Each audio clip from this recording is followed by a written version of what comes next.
I hope you guys are all having a fantastic Tuesday. I'm getting really super excited because I get to head over to Delaware to join the Unleash You Now team for their mastermind. And I'm super excited to go for that. So if you are also going, let me know. I would love to know who I'm going to be able to connect with over there. It's going to be pretty freaking amazing. And I can't wait for that. All right, let's go ahead and dig into this topic. I was having brunch with Corinne and Dawn on Valentine's Day, and we were having mimosas and the blueberry pancakes and all the amazing stuff. And I don't even really remember what the conversation that started this was, but I remember saying to her, we're no longer in our imprint period. We need to stop taking everything as fact.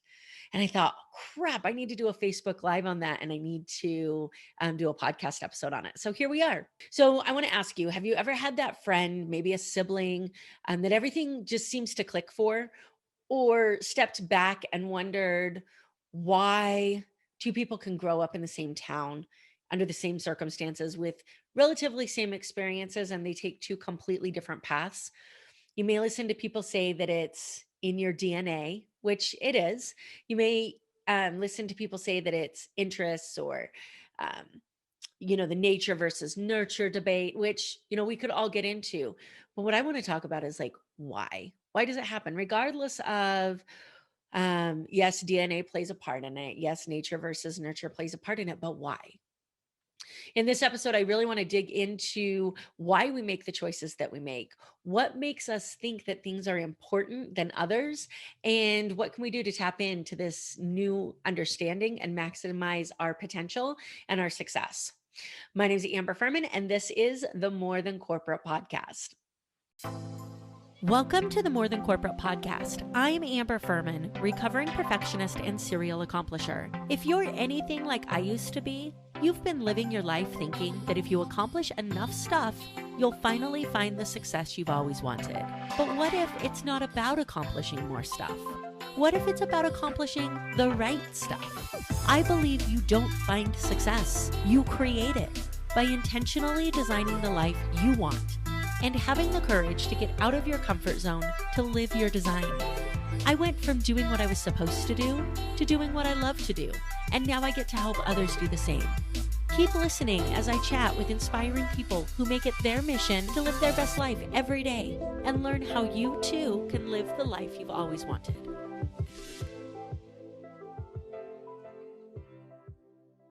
Really quickly, before we jump into this topic, this episode is brought to you by Success Development Solutions. Do you wish that you could be more productive? Do you ever wonder why you set goals and then you let that fizzle off and you don't take the action that you need to take? If you answered yes to that, I've created a productivity masterclass that helps you get clear on what you want, why you want it, and then gives you the steps necessary to bring your dream life into a reality. Yes, you're going to get tools and resources to help you draft your day, and you'll also get knowledge and information on how self-sabotage works, how your mind is working to keep you safe, harness the power of your unconscious mind to start to move you closer to your goals. For more information on this 5-day masterclass, head over to productivity.successdevelopmentsolutions.com. And I really look forward to helping you design the life you've always wanted. All right, so this topic. So you saw in the title and in the heading that I put that you're no longer in your imprint period. So stop taking everything as fact. What does this mean? I think it's so crazy that when I talk to brothers that are so close in age, that they make a comment that they can't believe how different they are. And it seems so strange. They had the same upbringing. Or did they? Science has proven and sociology has proven that there's actually 3 periods in the development of our values, the development of what it is that we find important. The first is our imprint period, and this is really where this episode comes into play. The first is our imprint period. It's from about the ages of 0 to 7. And this is a period of time where we take everything that we hear as fact. Everything that's said to us, we soak it up and we're like, oh, that's true. Somebody could tell us the sky was red and we'd say, oh, that's red. We don't know any different. The second period is from about the ages of 8 to 13. And this period is known as the modeling period. This is where we start to take all of those things that we've learned as fact.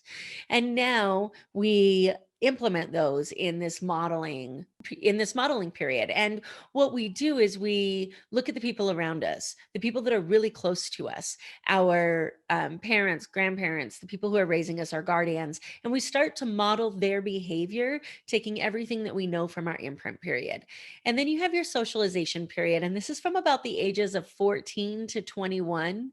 And this is where we take everything that we learned through our imprint, all the behaviors that we learned through modeling, and we start to go out into the world. We start to interact with our peers. Peer pressure becomes a thing. We start to figure out where we fall, what our social values are. These things together get stored in the unconscious mind, and as adults, they dictate everything that we possibly do. So when I talk to you guys about this meme that we see all the time floating around, and I did an episode on this meme of you'll spend a certain amount on this, but you won't spend it on this. So you'll spend $1,000 on an iPhone, but you won't spend $1,000 on a personal development conference. The reason that that exists isn't because a person is trying to avoid the personal development conference consciously. It's because unconsciously they have not decided that that is valuable to them based upon the experiences, knowledge, and model of the world that they've created. Tell me if you can relate to this. I'm going to talk about sales because I am reading the sales EQ right now. So it's right on my mind, and it's easy to kind of turn into this analogy. You buy a course from someone that you connect with. Maybe this is a friend of yours, maybe it's somebody that you have met and you've built a relationship with, but they say, hey, I have this sales course. And you say, oh, sweet, I want to get better at sales, so I'm going to buy that course. And you take in everything that they tell you because you know nothing about sales. You are learning what you didn't know that you didn't know. There's all this stuff. It's like a whole new world for you, right? So you implement what they tell you to do. You start to see an increase in results. You start to see a change in the way that you're showing up and progress towards your goals. And you think, man, I want more of this. And so you find somebody that goes a little bit deeper and you buy that course. And that course is great. But now there's things that are popping up in that course that are different from what you were told before. And you think, wait a minute. How am I supposed to implement both of these things at the same time? Which one is right? And the answer is they're both right. And the product and process that you implement is going to be completely different than the process in either of those courses. And that's going to be right too, because we take what we learn and we use it in the way that only we know how, with our personality, with our beliefs, with our model of the world. This is where stop taking everything as fact comes in. We should always, in order to grow, be taking different perspectives and implementing those in a way that fits us. So we should be learning from groups of different people. We should be putting ourselves in different experiences. We should be seeing how that interaction makes us feel, what we think about it. Is it something that we're aligned with? Can I take this and implement it into what I'm doing? Can it make my process better? We can only have that conversation if we acknowledge that everything we hear may not be fact to us. There was a point in time where this served you, and this was that imprint period, and it ended at the age of 7. Now you know so many different things. You have experiences that allow you to take the tools and resources that you learn, that you read, that you hear, and determine what parts of those you want to implement and what parts you want to leave behind. You hear me say all the time that you get to design the life that you've always wanted. And one of the keys in doing this is to take these multiple perspectives, analyze them, and see how they fit into your current model of the world. But here's the other key. If we're growing, our model of the world will change. So making sure that we put all of these on a shelf and we revisit them from time to time. Have you ever read a book and you think, okay, I got everything out of this book that I possibly can. And then something happens and you decide that you're going to go back and read that book again and you take whole new things out of it. Every single time we do something, we're evolving. We've changed. Something about our values have changed. Something about what we think is important has changed. And now we see a whole new insight. I can't remember who said this, but I remember somebody saying that they read books that are really important to them at least once a year. And there are certain books that they have on their list that they read once a quarter. And it's because every time they read it, they take new things from it because they have changed their values enough to change their perspective of the world to now be able to take in information that they couldn't take in before, information that they couldn't process before. So we should always be analyzing, is this way that I'm doing things still the best way to do it? Is there another way that fits for me? Who can I learn from? What can I now incorporate into what I'm doing in order to make my process better? So I was trying to think about the best way to describe this, and this story immediately popped into my head. So this is what we're going with. I used to be an absolutely awful cook, like horrible, awful. My friends and family had this joke that I could burn boiling water. And they weren't wrong.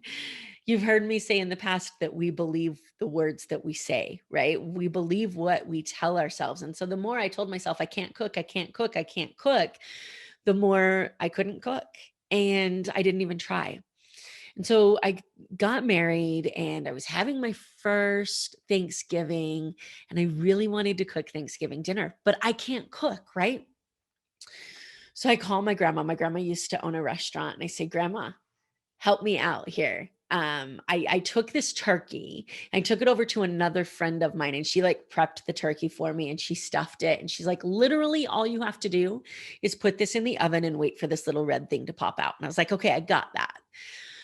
So I call my grandma and I said, Grandma, help. I got the turkey taken care of, but what do I do? Like, how do I make the potatoes? I want to make potatoes from scratch. I'm an Idaho girl. Instant potatoes are like the worst thing an Idaho girl can do, right? So I was like, I need to make these potatoes from scratch. Tell me how to make mashed potatoes. And so my grandma did. At least I thought she did. I'm not sure if the breakdown was in grandma's instructions or in my listening. It was probably a little bit of both. Um, I did exactly what grandma said. So I grabbed my bag of potatoes and I'm peeling them, right? And I put them in water so they don't go brown while I'm peeling them. And then I put this big pot of water on the stove and I put some salt in it and I let it boil. And then I put my potatoes in there and I wait. And I'm like, there's got to be something wrong. 1 hour turned into two. And I think it was probably at about the 2.5 hour mark of waiting for these potatoes to boil that I called my grandma. And I was like, Grandma, there is something wrong with my potatoes. Like, I don't know what's wrong with potatoes, but I did everything that you possibly told me. And she's like, okay, tell me what you did. So I'm replaying this process to her. And she says, well, you probably didn't cut them small enough. Pull them out, let them cool for a minute, and then cut them into smaller pieces. And I said, whoa, Grandma, you never said anything to me about cutting potatoes, right? So I put these big, huge Idaho potatoes in this pot whole and expected them to boil. I didn't know any better. I had never made potatoes because I can't cook, right? Eventually, I got Thanksgiving dinner on the table. I had some hungry friends and family in my house. But I did have an amazing story to tell, one that I've never lived down, and one that reminds me of so many lessons as I continue to grow. Thank God my cooking skills have improved because let me tell you, it would really be awful to still think that you made mashed potatoes by boiling potatoes whole. So now what do I do when I want to cook something?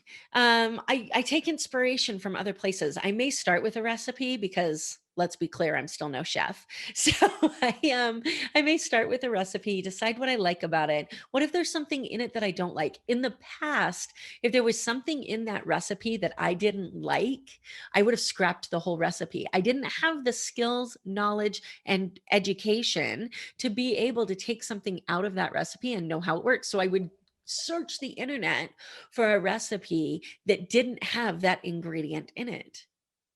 Now, as has gone on, because I've cooked enough and practiced enough and grown enough, I can take a recipe and I can make it my own. And I can say, hey, I want to add this or I want to add this. I like this recipe, but I'm also craving shrimp. So I'm going to put that in there. Whatever it is, it doesn't make the recipe wrong. It doesn't make my way wrong. It means what I have done is I have taken something that someone has created and I have decided what I like about it, what I don't like about it.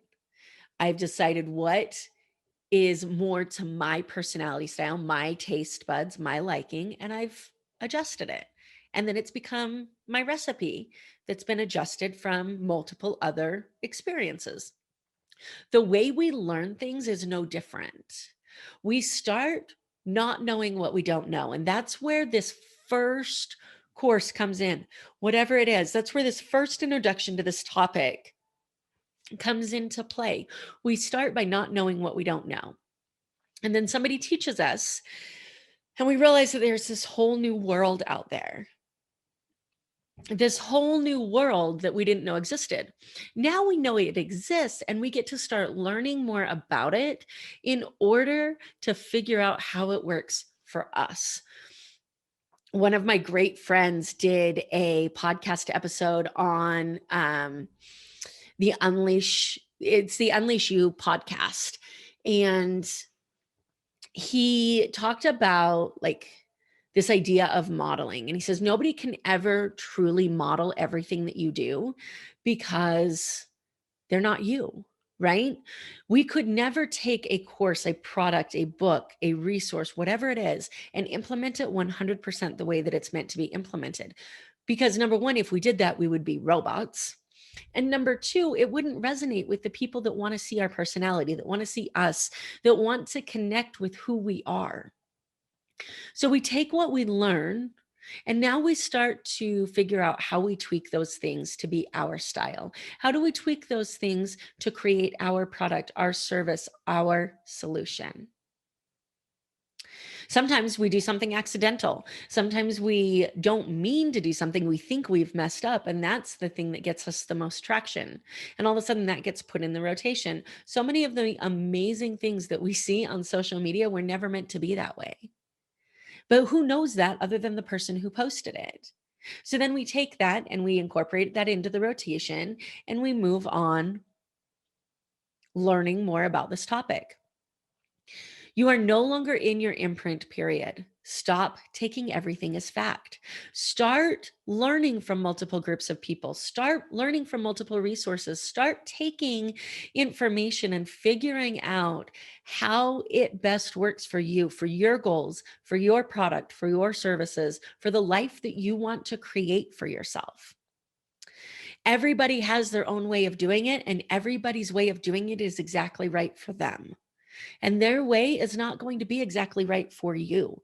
You have to become comfortable making those changes and making something that is true to who you are. Otherwise, you come off as entirely inauthentic to the people around you. The only way that we grow, the only way that we reach our goals, the only way that we accomplish what we want to accomplish is by being able to take little pieces from the people around us, decide what we like, decide what we don't like, and create a style. There's an amazing, amazing book because I struggled with this for so long. And I feel like sometimes I still do. There's an amazing book called Steal Like an Artist. And I will put the link to that. If you're watching this in the community page, I'll put that in the link to the community page. If you're watching it on the podcast or the YouTube channel, we'll put it in the show notes.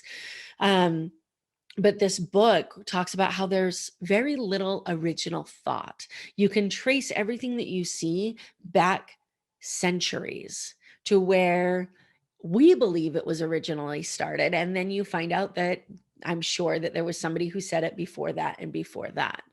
The key is making it your own, making it something that is true to you and who you are.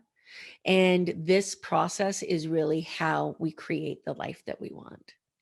Thank you so much, guys, for listening. I'd love to know what you think about this episode. Comment underneath it. Send me a message if you'd like on social media. Let me know your thoughts. I'd love to know if you agree, disagree, what your thoughts are. As always, remember that you have the ability to define your best life. You get to design the blueprint for the life that you have always wanted to have. And then you get to get out of your comfort zone and go live that life. Take care, guys. Thank you so much for listening to this episode of the More Than Corporate podcast. If anything that was said during this episode resonated with you or provided value in any way, it would mean the world to me if you would head over to iTunes and leave a rating and review for the More Than Corporate podcast. Thank you so much for taking the time to do that. I'm really looking forward to connecting with you. If you'd also like to connect, I've created a Facebook group that is full of amazing people who also make it their mission to live their best life every single day. If that sounds like something that you're interested in, the name of that Facebook group is Success Center. Head over there, request to join, and I look forward to connecting with you soon.